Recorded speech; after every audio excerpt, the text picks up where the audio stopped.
이 말씀 중심에서 생각의 감옥에 갇혀있는 말, 생각의 감옥에 갇혀있는 말이라는 제목으로 하나님 말씀 함께 나누려고 합니다. 올 한 해 동안 여러분 애쓰셨습니다. 우리 옆에 있는 분들과 한번 인사할까요? 감사합니다. 함께 해줘서 감사합니다. 당신 때문에 여기까지 올 수 있었습니다. 가끔은 꼴배기 싫어서 죄송합니다.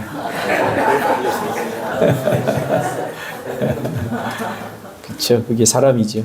항상 좋으면 어떻게 살겠습니까? 엔딩 설교를 어떤 걸로 할까 참 고민이 많았습니다.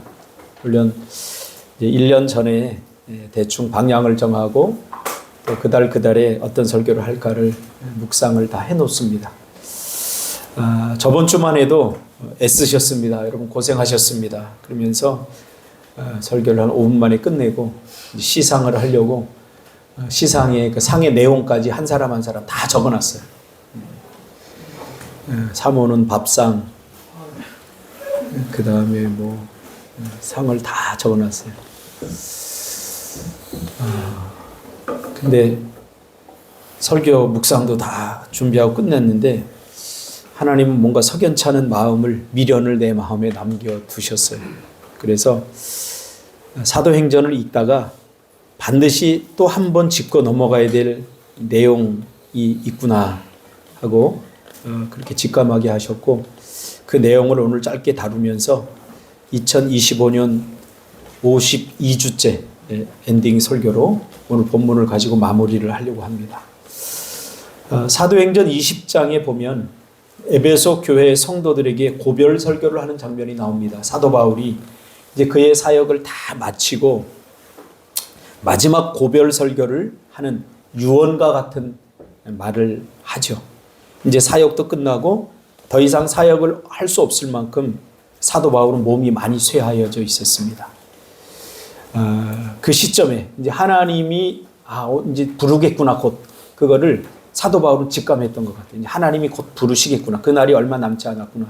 그리고 이제 마지막 공개석상에서 에베소 교회 장로들과 성도들을 모아놓고 이제 하나님 이제 설교하는 장면이 나오는데, 사도 바울은 에베소 교회 성도들을 향해서 마지막 하나님의 말씀에 그 성도들을 맡기는 장면이 나옵니다. 그게 32절 내용인데요. 지금 내가 여러분을 주와 및 그 은혜의 말씀에 부탁하노니 그 말씀이 여러분을 능히 든든히 세우사 거룩하게 하심을 입은 모든 자 가운데 기업이 있게 하시리라. 결국은 사도 바울은 그 에베소 교회 성도들을 누구에게 맡기냐면 말씀에 맡겨요. 말씀에. 저는 이것이 핵심이라고 생각해요. 이것이. 에베소 교회에 장로들도 있었고 유력한 목회자도 있었고, 그런데 사도 바울은 너희들 앞으로 누구 말 잘 들어라. 그 장로, 그 사람 유력하니까 그 사람 말 잘 들어야 된다. 또 어떤 집사 말 잘 들어라. 그는 참 믿음이 신실한 사람. 이렇게 말하지 않고 사도 바울은 하나님의 말씀을 붙들고 살아라. 말씀만이 너희를 지켜줄 거다. 말씀을 붙들고 살아야 된다. 그러면서 말씀에 맡기는 것을 보게 됩니다. 이것은 우리에게 굉장히 중요한 핵심적인 이야기를 해주고 있는 것입니다. 목회는 결국 하나님의 사람으로 세상에 속해 있던 우리를 하나님의 사람으로, 하나님 사람답게 변화시키는 일을 하는 일이라고 저는 생각을 해오면서 지금 목회를 하고 있습니다.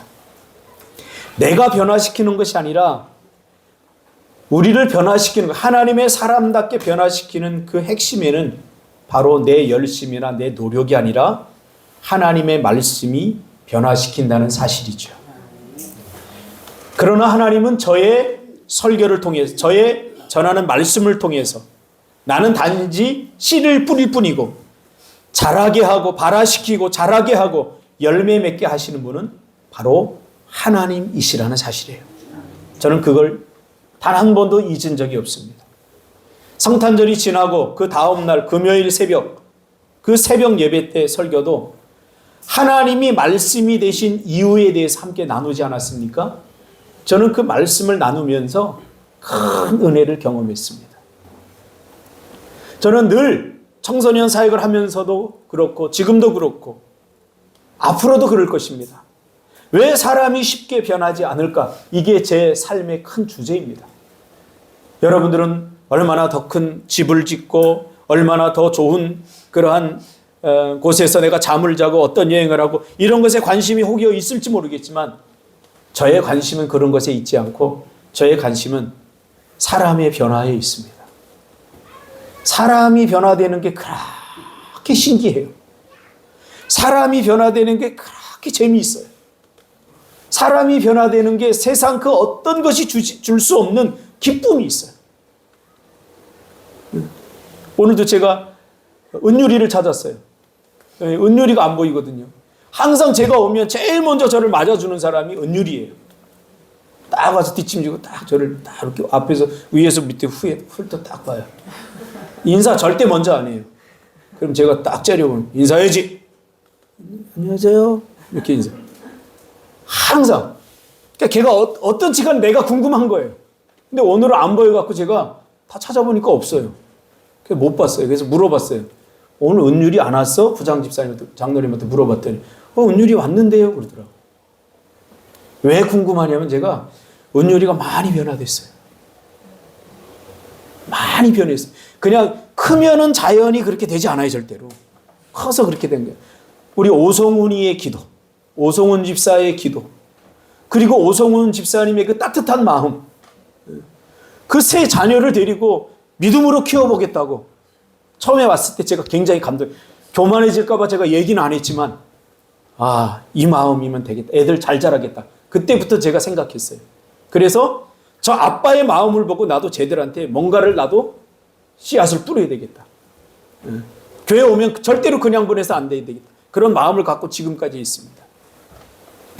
저의 관심은 사람의 변화에 있습니다. 그런데 지독하게 안 변합니다. 죄송합니다. 더럽게 안 변합니다. 왜 그럴까? 왜 사람이 안 변할까? 제가 내린 결론은 죄 때문입니다. 여러분, 죄를 쉽게 생각하면 안 돼요. 죄가 얼마나 끈적끈적한지 몰라요. 씻어도 여전히 끈기가 남아있는 그런 본드보다 더 강력하게 우리를 끈적거리게 만들어서 변한 것 같은데 어느 순간에 다시 돌아가요. 변한 것 같은데.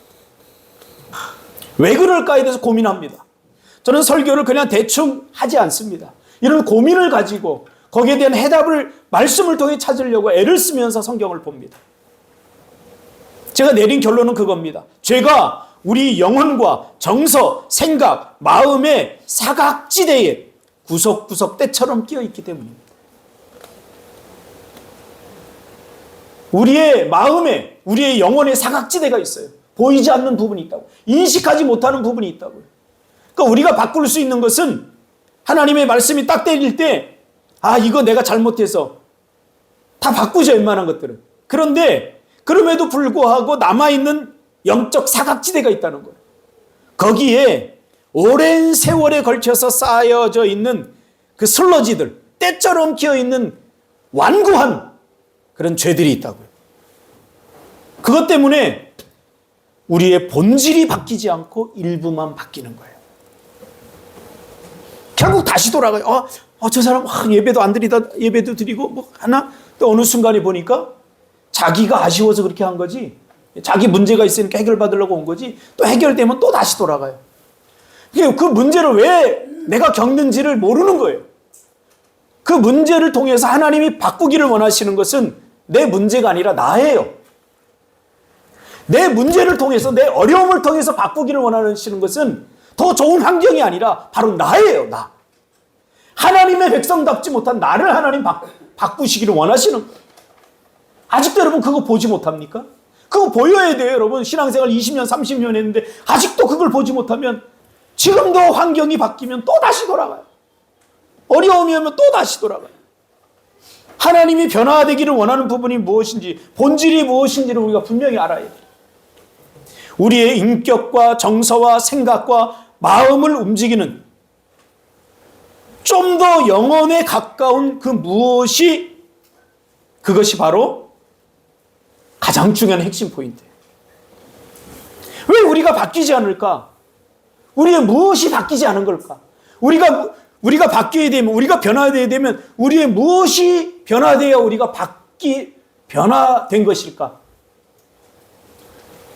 우리의 인격과 정서와 생각과 마음을 움직이는 좀 더 영혼에 가까운 그 무엇이 뭐냐면 바로 성경이 말하는 바에 의하면 생각입니다. 생각. 그러니까 우리가 생각이 바뀌지 않은 거예요. 생각이 나를 통제하고 내 삶의 질서를 유지하고 나를 움직이는 배의 키와 같은 것이에요. 마치 배를 따지면. 그러니까 생각이 바뀌지 않으니까 내가 안 바뀐 거예요. 이게 제 말이 아니라 야고보 말이 그렇다는 거예요. 야고보는 우리의 말이 배의 키와 같다고 얘기했어요. 그래서 제가 정말 우리의 말이 우리를 움직이나? 여러분 말하는 대로 된다고 그랬잖아요. 그래서 말이 움직이나 하고 결국 봤더니 그 말이 타격하는 목표가 뭐냐면 생각이에요. 생각. 결국 말을 움직이는 것이 생각이니 생각이 키라는 거예요. 그래서 오늘 본문을 기록한 이 잠언 기자는 오늘날 언어로 번역하면 기독교 철학자입니다. 그런 이런 수많은 삶의 고뇌와 사람의 변화 이런 것들을 묵상하고 또 연구한 심리학자이기도 합니다. 그가 이렇게 고백합니다. 대저 그 마음의 생각이 어떠하면 그 위인도 그러한즉 그가 내게 먹고 마시라 할지라도 그의 마음은 너와 함께하지 아니함이라. 이게 무슨 배경은 이래요. 어느 날 희수 집사님이 잔치를 배설했어요.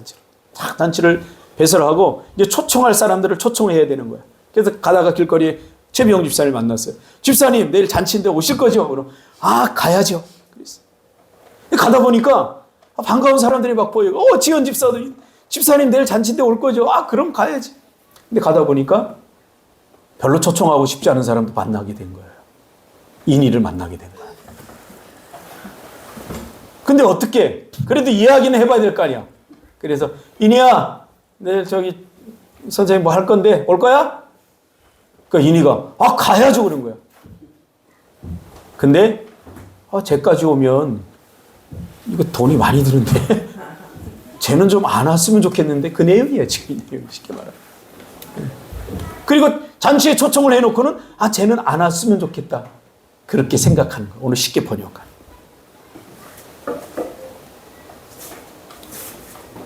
생각에 진심이 있다는 것이죠.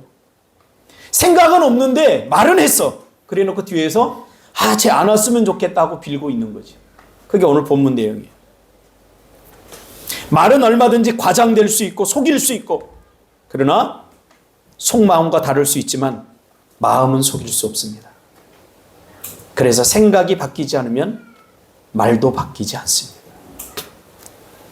10명의 정탐꾼들이 바뀌지 않은 것은 그들이 하는 말 때문이 아니라 그들의 생각이 바뀌지 않았기 때문이죠. 그래서 하나님은 너희 말이 내 귀에 들린 대로 시행하겠다라고 선언했는데 이 말을 바꾸어 말하면 너희가 생각한 대로 그렇게 될 거야 그 말이에요. 그래서 우리는 좋은 생각해야 돼 그러잖아요. 여러분 좋은 생각한다고 되지 않아요? 착각이에요. 정말 생각이 바뀌지 않으면 좋은 생각은 나오지 않아요. 그러니까 우리 안에 있는 게 나오거든요. 우리 안에 온갖 부정적인 생각들과 부정적인 그러한 상처들과 아픔들이 가득 있으면 결정적인 순간에 나오는 그게 진심이에요. 여러분 믿음이 있다고 생각하죠. 근데 정말 믿음이 필요할 때 믿음이 나오지 않잖아요. 그럼 믿음 없는 거예요. 결정적인 순간에 나온 것이 진짜라고요. 진짜. 평소에 잘 대다가 저 사람이 잘못됐어. 그러면 아이고 쌤통이다. 그러면 이 사람은 평소에 저 사람이 안 됐으면 좋겠다라고 마음을 품고 있던 그게 진심인 거예요. 결정적인 순간에 나오는 것이 진심이에요. 근데 우리는 그 진심을 대할 용기가 없어요. 그래서 우리의 무의식 은밀한 곳에 숨겨놓고 살아요. 그래서 생각이 바뀌지 않으면 말이 바뀌지 않고, 말이 바뀌지 않으면 그 사람의 성격, 운명, 그 사람이 바뀌지 않는다는 것이 오늘 잠언 나레이터의 말이에요. 그러면 내 생각은 어떻게 바뀌는가? 그것을 보여준 것이 바로 하나님이 우리에게 주신 요한복음 1장 1절이에요. 태초에 말씀이 계시니라, 이 말씀이 하나님과 함께 계셨으니 이 말씀은 곧 하나님이라. 내가 말씀이 되고 말씀이 내가 되게 해야 합니다. 이 사이에 분리가 일어나면 안 돼요. 내가 하는 말이 나고 내가 내 말이 되게 해야 돼요. 철학적인 명제 같지만 사실 정말 단순하고 솔직한, 그렇지만 강력한 요구입니다. 태초에 하나님의 말씀이 되셔서 오셨다. 이 말이 뭐예요? 내 말씀이 곧 나다. 새벽에 제가 설교했잖아요. 그게 무슨 의미인지. 왜 하나님께서 말씀을 입고 이 땅에 오실 수밖에 없었는지. 무슨 말이죠? 말처럼 살고 삶처럼 말하라, 그 말이에요. 삶으로, 내 행동으로 말하는 것이고 말하는 대로 행동하는 것이에요. 이게 다르지 않아야 되는 거예요. 다르지 않을 수 있는 가장 중요한 핵심이 생각이 같게 만들어요. 생각이 같으면 돼요. 이 말은 말씀대로 살기 위해 말씀을 읽고 말씀이 요구하는 삶을 지향하면서 살라는 말입니다. 이것이 전부입니다. 내가 살 수 있는가 없는가는 중요하지 않습니다. 내가 말씀대로 살 수 있는가 없는가, 자꾸 여러분은 그걸 보고서 말씀대로 살 수 있을 것만 같은 게 순종하려고 그러잖아요. 그건 신앙이 잘못된 거예요. 그건 신앙이 아니에요. 종교지. 하나님이 요구하면 그 요구를 붙들고 이제 내가 그 말씀대로 살겠습니다 선언하고 그걸 지향해야 돼요. 그러면서 계속해서 사는 거예요. 우리에게 주어진 것은 그것밖에 없어요. 내가 그 말씀대로 살 수 있느냐 없느냐. 내가 보니까 목사님도 보니까 그대로 못 살고 누구도 보니까 그대로 못 살더라. 그러니 나도 그렇게 못 살 거야. 그건 신앙이 아니라니까요. 우리는 다 신앙의 여정 가운데 있기 때문에 신앙은 항상 결론에 서면 안 돼요. 결론에 서는 것이 가장 큰 교만이에요. 저 사람 변하지 않더라. 이거 결론에 선 거예요. 아직도 그건 내가 죽은 다음에 내려야 될 결론이잖아요. 아직도 살고 있는 사람한테 저 사람 변화 안 된다더라. 안 되더라. 이건 제가 경험한 뼈저린 고통이에요. 왜 사람이 변하지 않을까? 근데 하나님이 저희가 어느 날 주신 말씀이 뭐냐면, 야, 너 정말 교만하다. 그 사람이 변할지 안 할지 네가 어떻게 알아? 과정 가운데 있는 거야. 그것은 그 사람이 죽은 다음에 네가 내려야 될 결론이고 그 결론조차도 네가 내려서는 안 돼. 네가 그 사람에 대해서 얼마나 안다고. 네가 그 사람에 대해서 뭘 안다고 좋니 나쁘니 그렇게 하니. 그래서 그 다음부터 제 사역에 관심이 바뀌었어요. 그냥 최선을 다해 저는 말씀을 전하고 좋은 이야기 해주고 또 가끔은 싫은 이야기도 하고 그렇게 하지만 내가 싫은 얘기했다고 그 사람이 변화될 거라고 생각하지 않아요. 저는. 그러나 저는 목사이기 때문에 그렇게 하는 거예요. 내가 잔소리해서 그 사람이 변화됐다고 절대 생각하지 않아요. 내가 해야 될 역할이고 내가 해야 될 사명이기 때문에 저는 그렇게 하는 거예요. 말씀 전하는 것도 마찬가지예요. 제가 말씀대로 다 살아서 이렇게 여러분에게 전하는 거 아니에요. 그렇다면 이 자리에 서서 말씀을 전할 수 있는 사람이 단 한 사람도 없어요. 왜? 우리 인간은 다 약하기 때문에. 이게 설교자의 고통이에요, 여러분. 내가 다 살지도 못하는 말씀대로 어떤 사람은 그래요. 내가 산 만큼만 전하라 그러는데 그게 무슨 설교예요. 설교는 하나님의 말씀을 전하는 거지 내가 산 대로 전하는 게 아니에요. 속지 마세요. 세상 사람들이 말이에요. 저도 죽을 맛이에요. 내가 다 살아내지도 못하는 말씀을 증거하는데 근데 오늘 하나님이 그래. 야, 네가 그렇게 다 살아서 전하라고 그러냐? 그냥 너는 내 말씀만 전하면 돼. 그러다 보니까 말씀에 그래도 내가 말씀 전하는 자니까 이런 것 하면 안 되고 이런 걸 하면 안 되고 그러면서 말씀이 나를 가다듬어 가더라고. 우리는 말씀대로 사는 것에 좀 더 치열해져야 됩니다. 여기서 우리는 피 흘리는 싸움이 일어나야 됩니다. 여기에 많은 시간을 할애하고 묵상해야 됩니다. 나는 왜 말씀대로 살지 못하는가? 말씀대로 사는 것이 무엇인가? 그 말씀을 내 삶에 억지로라도 구겨놓고 씹어내는 일에 정신 차리고 근신해야 됩니다. 뻔뻔스럽게 나는 어차피 그 말씀대로 못 살아요. 이미 끝난 거예요. 예배할 필요가 없어. 우리 겸손하게 서야 돼요. 하나님, 나 부족합니다. 오늘도 또 졌네요. 내가 뭐 때문에 졌습니까? 하나님, 말씀대로 살아야 되는데 그 말씀대로 살지 못합니다. 이 치열한 영적 전쟁이 나한테서 일어나야 돼요.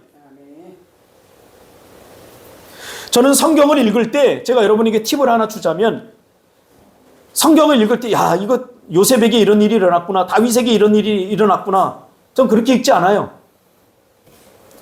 요셉에게 일어난 이 일이 나에게 일어나면, 나라면 어땠을까? 항상 저는 그렇게 적용을 해요. 그러면 겸손해져요. 거기뿐만 아니라 요셉도 했으니 나도 할 수 있구나, 이런 자신감을 얻게 돼요. 야, 우리가 어떻게 요셉처럼 살아? 요셉처럼 살까봐 두렵잖아요, 여러분. 사도 바울처럼 살까봐 두렵잖아요. 그게 무슨 신앙이냐고. 신앙 아니에요. 그건 종교적인 그냥 행위일 뿐이지. 그의 입장, 그 사람처럼 되어보는 것, 실제로 그것이 적용입니다, 여러분. 바꾸려고 하지 않으면 바뀌지 않습니다. 그래, 나는 수준이 이것밖에 안 되는데 나는 나중에 되겠지. 그거 다 나중이라는 것은 하나님의 시간이 아니에요. 나중에 무슨 일이 일어날지 어떻게 알아요? 하나님이 우리에게 주신 시간은 오늘이잖아요. 근데 왜 자꾸 나중 이야기를 해요? 전 나중을 안 믿어요, 절대. 예. 지금 보세요. 나중에 목사님 큰 교회 지어줄게, 그런 새끼들 다 사라졌잖아요. 수십 명, 수백 명이 저한테 그런 얘기 했어요. 목사님, 나중에 내가 교회 멋지게 지어줄게. 한 새끼도 못 지어줄 것 같은 놈들만 남았잖아요. 여러분, 바꾸려고 하지 않으면 바뀌지 않습니다. 미움을 그대로 품으면 이 미움은 평생 갑니다. 바꾸려고 해야 돼요. 지난 세월 사역을 하면서 뼈저리게 깨달은 것입니다, 제가. 결국 누구 문제냐? 여러분, 내 문제예요, 내 문제. 자꾸 환경 문제, 네 문제 자꾸 탓하면서 하나님 곤란하게 하지 마세요. 결국 내가 못나서 그래요. 내 문제예요. 저는 축구를 하면서 그걸 깨달았어요. 축구를 가면요, 운동장이 좋은 곳에서만 하지 않아요. 어떤 데 보면 막, 또 축구 얘기 제가 할게요, 권사님. 그 축구 얘기가 아니라 이 비유니까 괜찮아요. 울퉁불퉁한데 막. 근데 한 목사님이 계세요. 그분은 정말, 이 설교 나중에 방송되면 모르겠는데 아무튼 들어야 돼, 그분도.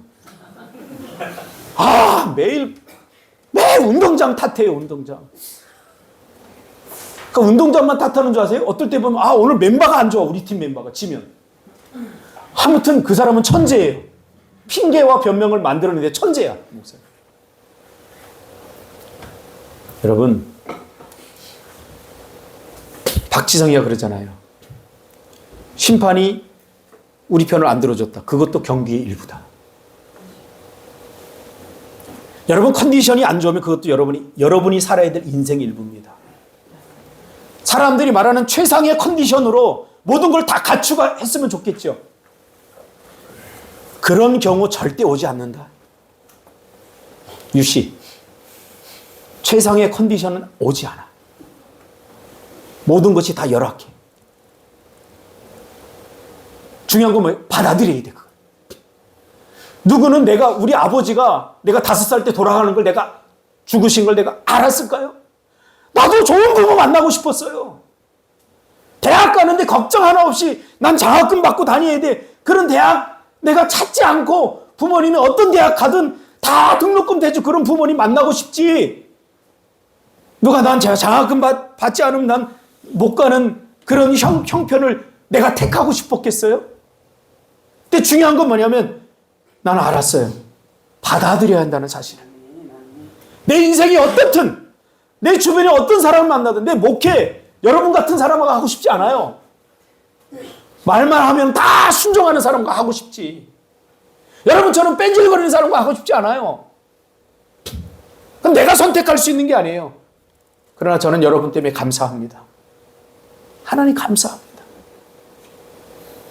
받아들이는 거예요. 받아들이는 거예요. 인생은 받아들이는 거 수용하는 거예요.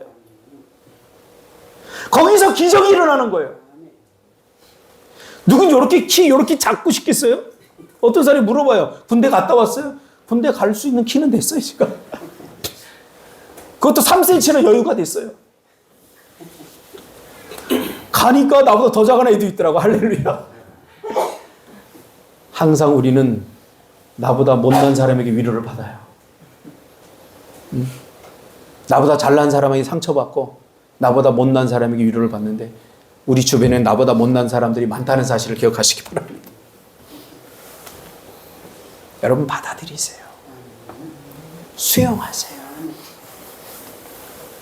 중요한 것만 이제부터 내 생각을 똑바로 해야 돼요. 그러면 나는 어떻게 살 것인가? 내가 보니까 좋은 부모도 못 만났네? 아버지도 안 계시네? 내가 보니까 내 상황이 이렇게 열악하네? 언제까지 핑계 대면서 살 거예요? 이제 내가 만드는 거예요, 그래서. 그러니 나는 좋은 아빠가 돼야지. 난 좋은 엄마가 돼야지. 내가 만들어야죠. 언제까지 탓하면서 살 거예요? 언제까지 핑계 대면서 살 거예요? 저는 희수 집사한테 정말 많이 은혜를 받아요. 내가 희수 집사 인생을 아니까. 내가 비록 저렇게 30밖에 안 된 저 여인에게 내가 인생이라고 말하는 이유가 있어요. 못지않게 힘들게 살았어요, 희수도. 근데 그런 사람처럼 안 보이잖아요. 항상 밝고. 항상 제가 무슨 얘기하면 항상 긍정적으로 얘기합니다. 제가 무슨 일을 시키는데 일일이 다 설명하고 시키지 않아요.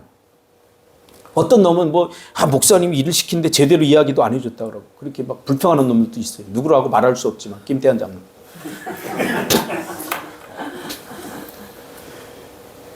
그러나 딱 얘기하면 우리 희수 집사는 이걸 어떻게 하면 목사님이 좋아할까 항상 고민하고 기도하고 해서 최고의 결과를 마음에 싹 들게 저한테 갖고 와요. 그러면 저는 묻지도 않아요. 그대로 해. 그래. 왜? 거기에서 저는 고민을 봐요. 이 친구의 고민. 이 친구가 이걸 하기 위해서 얼마나 이렇게 해보고 저렇게 해보고 했을까? 그게 내 눈에 보여요. 어떨 땐 부족할 때도 있어요. 그렇지만, 시간이 없었나 보다, 이때는. 희수가 그렇게 할 사람은 아니야. 근데 약간 좀 성의가 없어 보이는 거는 시간이 없어. 그렇게 이해가 돼요. 하나님도 마찬가지예요. 여러분에게 최고를 원하는 줄 아세요? 결과가 중요한 거 아니에요, 인생은. 과정이 중요한 거예요. 얼마나 거기 애를 쓰고, 얼마나 거기 땀을 흘리고, 그거면 하나님 좋게 해요. 됐다 그래요. 여러분, 하나님이 이 돌들로도 아브라함의 자손이 되게 할 수 있는데, 하나님이 뭐가 부족하고 아쉬워서 여러분에게 최고의 것을 원하겠어요? 말도 안 돼요. 말도 안 돼요. 하나님은 지금 여러분에게 내가 너에게 이렇게 인생을 선물로 줬는데, 그리고 그 인생을 멋지게 만들 수 있는 믿음도 줬잖아. 그리고 생각도 줬잖아. 그럼 너희들이 만들어야지. 언제까지 내가 만들어줄 거야? 하나님이 그 말씀하시는 거예요, 오늘 본문. 내 인생은 내가 믿은 대로 만들어지고 내 인생을 형성하는 것입니다. 그래도 쉽지 않죠. 그래서 핑계대는 것처럼 비굴하고 치졸한 것이 없어요. 교회 일도 시켜보니까 하나님 난 쟤 때문에 못하겠어요. 얘 때문에 못하겠어요. 그럴 시간이 어디 있냐고요. 벌써 내가 내일 모레 60인데 그럴 시간이 어디 있냐고요. 주일을 감당하기도 바쁜 시간인데. 이번에 요리하는 거 보니까 막 요리하는데 정신없이 막 하더라고요. 제가 가니까 아는 척도 안 하더라고요. 좀 서운했어요. 전부 다 자기들 할 일만 다 하고 막 바빠서 여기 움직이지. 목사가 갔는데도 보는 척도 안 해요, 지은이가. 그냥 이렇게 해서 막 그래서 제가 한편으로 못했어요. 이거지. 거기에 무슨 더 좋은 맛살이 안 나오니 그 핑계대고 변명할 그 주어진 대로 사는 그걸 멋지게 만드는 거죠. 그걸 멋지게 만드는. 여러분의 주어진 것이 비록 초라할지라도 그것을 여러분 작품으로 만드는 게 우리 인생이에요. 우리의 삶이에요. 다른 삶 탓할 때가 아니야. 나의 길을 내가 가고 있는 거 아닌가? 이게 중요한 것입니다. 인생이 길지 않습니다. 누구 때문에 못하겠다. 나는 무엇 때문에 상처가 있어서 못되겠다. 난 무엇 때문에 안 할래. 원래 하고 싶지 않았던 거예요. 원래 하고 싶지 않아서 핑계대는 거지. 하고 싶은 사람은 어떻게든지 해냅니다. 하고 싶은 사람은 어떻게든지 해내요. 제가 그랬어요. 관점을 바꾸는 것, 생각을 바꾸는 것, 이게 중요합니다. 사도행전 20장 24절, 제가 제일 좋아하는 성경의 구절입니다. 나의 달려갈 길과 주 예수께 받은 사명, 곧 하나님의 은혜의 복음 증거하는 일을 마치려 하면 나의 생명을 조금도 귀한 것으로 여기지 아니하노라. 사도 바울이 마지막 죽을 때 한 얘기예요. 이게 어떤 배경에서 나온 고백인 줄 아세요? 사도 바울이 유대교회에서 예수를 만나고 소위 말하는 유대교회에서 탈퇴를 했어요. 탈퇴를 하니까 유대교회에서 이 사도 바울이 가장 영향력 있는 사람 중에 하나였어요. 떠오르는 젊은 지도자층에 해당됐어요. 그러니까 얘가 떠나면 큰일 나는 거예요, 유대교는. 그러니까 쟤를 살려두면 안 된다. 그래서 유대교에서 유대교 종교 지도자들이 36명의 결사대를 조직해서 쟤 죽여라 그랬어요. 그래서 사도 바울의 삶을 추적해보면 이 36명이 항상 쫓아다녀요. 돌로 쳐 죽일 뻔하고 방해하고 40의 감화매를 3번이나 맞고 이거 다 얘네들이 만들어 놓은 덫이었어요. 사도 바울이 복음을 전할만 해서 전한 게 아니에요. 이 36명의 조직적인 방해가 있음에도 불구하고 평생 죽을 때까지 쫓아다니면서 방해를 해도 사도 바울은 단 한 번도 하나님 저 새끼들 때문에 내가 복음 전하지 못하겠습니다 한 적이 한 번도 없어요. 단 한 번도 없어요. 여러분, 비겁한 변명이고 핑계입니다. 무엇 때문에 못하겠다고요? 그래서 기도하라고 그러잖아요. 기도해보세요. 기도하면 응답 주셔요. 감당할 수 있는 힘을 주셔요. 기도 안 하니까 내 힘으로 하려니까 힘든 거예요. 이게 내 힘으로 하려니까. 저는 누구보다 열심히 살았습니다. 모르겠어요. 저 자신에게 저는 그렇게 생각합니다. 아까도 얘기했잖아요. 대학 가는데 내가 등록금을 내야 되고 내가 다, 저는 딱 들어갈 때 우리 누님들이 등록금 딱 한 번 대주고 전부 다 내가 알바해서, 그래서 누가 대학생활 물어보면 저는 이야기하고 싶지도 않아요. 왜? 대학에 알바 평생 했어요. 4년 동안 알바했어요. 지금 저는 알바가 이렇게 좋은 여건이 아니에요. 저 구리에 가면 도금 공장이 있었어요. 아마 권사님 아실 거예요. 그 구리에 도금 공장. 거기 온갖 화학약품이 다 나와요. 그래서 제 기관지가 그때 망가졌을 수 있어요. 그 저녁 때가 딱 되면, 오후 딱 끝나면 5시에 그 차가 와요. 구리에서. 오면 그거 딱 타면, 가면 밤새도록 일하고 아침에 새벽에 학교 앞에다 퍼져요. 그러면 이제 막 졸린 눈으로 공부해요. 그렇게 4년을 다녔는데 전도사 월급 10만 원 받아서 어떻게 그러면 학비합니까? 100만 원이 넘는 학비를. 저 안 해본 일 없어요. 추운 이 겨울날 아파트 밑에 가서 세차, 양동이 요만한 하나로 세차 10대를 했어요. 물 하나로. 지금도 저는 세차를 기가 막히게 합니다. 그거를 차 10대를 1시간 안에 닦아야 되기 때문에 그 추운 날. 그것도 그 추운 그 얼음 같은, 물 받아놓으면 바로 얼어요. 그러면 손으로 깨가면서 그 장갑을 끼면 이게 잘 안 닦이기 때문에 맨손으로 했어요, 그거를. 저는 사람이 못하는 일은 없구나. 화장실 정화조 청소 잘했어요. 그 냄새 나는데. 그래서 화장실 정화조 보러 오면 저는 막 이렇게 열면 막 거기 막 별거 다 떠다니는데 그냥 이렇게 보고 있어요. 그러면 그 사람들이 그래, 목사님 냄새 나요. 저리 가세요. 아, 괜찮습니다. 여러분도, 선생님도 맞는데 내가 무슨 똥 냄새 난 못 맡습니까? 제가 보니까 한 20가지 일을 했더라고요. 그러면서도 저는 하나님 원망을 한 적이 단 한 번도 없어요. 왜? 받아들였어요. 그래도 내가 그렇게라도 돈을 벌어서 대학을 마칠 수 있는 것에 대해서 감사했어요. 감사했어요. 방해? 왜 방해가 없겠습니까? 왜 그렇게 사니? 살지 마라. 별 방해가 다 있었어요. 방해가 없어야 되고 방해가 없어야 살 수 있다? 그 교만입니다. 다른 사람이 나를 싫어하면 안 합니까? 안 됩니까? 다른 사람이 날 싫어할 수 있죠. 미움을 나는 뭐 그렇게 대단하고 좋은 사람이 아니에요. 어제 어떤 영상을 보다 보니까 박완서, 지금 돌아가셨는데, 그 박완서 씨가 어느 날 남편이 죽었어요. 남편이 돌아가시고, 그리고 3개월 만에 의사, 레지던트 과정을 받던 아들이 죽었어요. 교통사고로. 그러니까 이 여자가 살아야 될 이유가 없는 거죠. 사랑하는 남편이 죽고 3개월 만에 그 살아갈 이유가 있었다면 남편이 죽고 그 아이 때문에 살아갈 이유를 갖고 살아야 되는데 그 똑똑하던 아들이 교통사고로 죽었어요.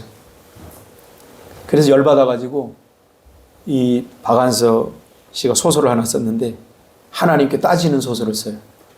무슨 제목도 따지는 거예요. 한 말씀만 하소서. 한 말씀만 하소서. 이 소설을 써요. 이게 뭐예요? 좋게 표현한 거죠. 당신 나에게 할 말이 있어? 나를 이렇게 고통스럽게 만들어 놓고? 그 말이에요. 내용을 보니까. 그 소설을 누가 읽냐면 이혜인 수녀가 읽어요.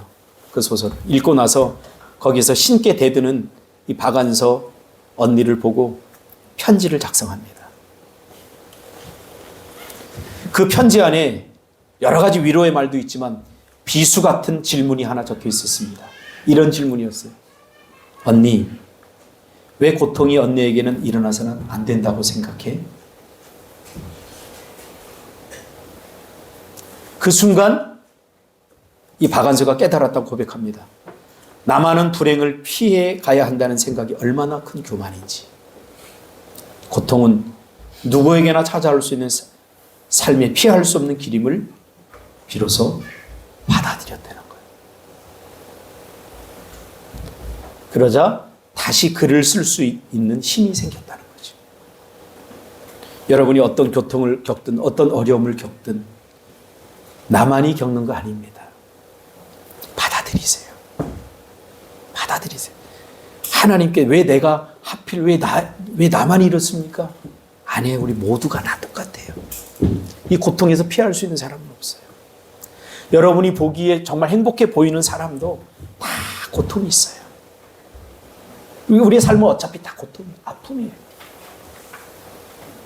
이 고통뿐인 세상에 희망을 두고 사니까 그 사람이 더 희망이 없는 거예요. 그가 이렇게 고백합니다. 박완서가. 내가 겪은 고통 덕분에 이제야 다른 이들의 아픔이 온전하게 보이기 시작했다. 그러니까 고통이 없는 사람은 괴물이 되는 거죠. 공감 능력이 떨어지는 거예요. 공감 능력은 뭐냐면요. 제가 새벽에도 설교했지만 공감 능력은 IQ가 낮으면 공감 능력이 떨어져요. IQ 중에서 요즘은 이제 IQ를 한 12가지 정도로 보는데 그 중에 사회적 지능이라는 게 있는데 그 사회적 지능이 떨어지면 공감 능력이 떨어지는 거예요. 이 사회적 지능이 왜 좋지 않느냐 여러 가지 이유가 있지만 오늘은 설교하는 날이기 때문에 새벽에 오면 제가 설교를 해줄게요. 설명을 해줄게요.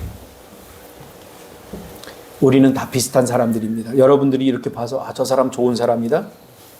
내가 좋게 보려고 하니까 좋은 생각을 가지고 보니까 좋은 사람이지 그 사람이 가장 악한 사람일 수 있어요. 누군가에게.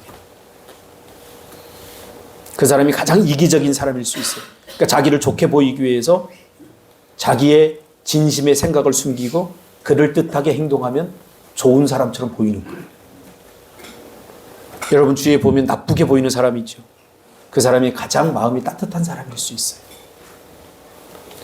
여러분들을 지금 내가 혼란스럽게 하기 위해서 그런 게 아니라 사람을 어느 틀에 가두고 보지 말라는 거예요. 모든 가능성을 다 열어놓고 보라는 거예요. 보세요. 우리 준석 장로님, 태한 장로님, 우리 상훈 장로님.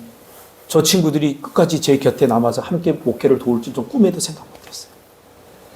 소위 말하는 저 사람들은 내 마음속에 주전 선수가 아니었어요. 후보도 아니었어요. 준석 장로는 원래는 저 부산으로 대학을 가려다가 떨어져가지고 수원으로 오는 바람에 더 좋은 대학 들어가죠. 결국 오는 바람에 합류하게 됐어요. 같이 하고 싶은 마음도 없었던 친구예요. 근데 그렇게 오게 된 거예요. 여러분 내 인생이 내 마음대로 된다고요? 착각을 버리세요. 그러지 말고 이렇게 기도해야 돼요. 어떠한 상황이 오더라도 하나님 내가 받아들일 수 있는 힘을 주세요. 수용할 수 있는 힘을 주세요. 거기에서 감사를 잃어버리지 않을 수 있는 힘을 주세요. 기도하겠습니다.